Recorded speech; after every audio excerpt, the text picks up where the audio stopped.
ప్రముఖ పుణ్యక్షేత్రమైన ఒంటిమిట్ట కోదండ రామాలయంలో నేడు జరగనున్న రాములవారి కళ్యాణానికి అన్ని ఏర్పాట్లు పూర్తయ్యాయి.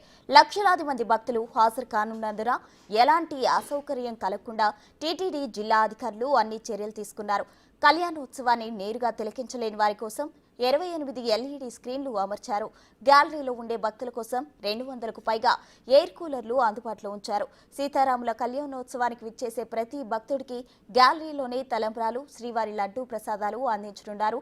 సీతారాముల కళ్యాణ వేదికను ఆదివారం సాయంత్రం జేఈఓ శ్రీ వీరబ్రహ్మం, జిల్లా జేసీ శ్రీ గణేష్ కుమార్ మరియు ఇతర యంత్రాంగంతో కలిసి పరిశీలించారు.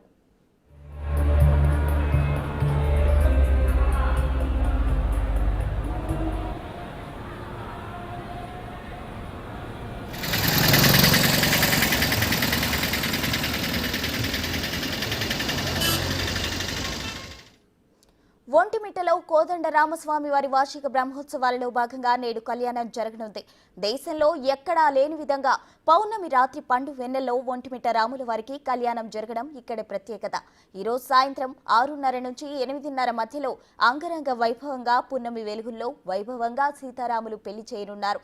కళ్యాణోత్సవం కారణంగా ఆ ప్రాంతంలో పోలీసులు ట్రాఫిక్ ఆంక్షలు అమలు చేస్తున్నారు.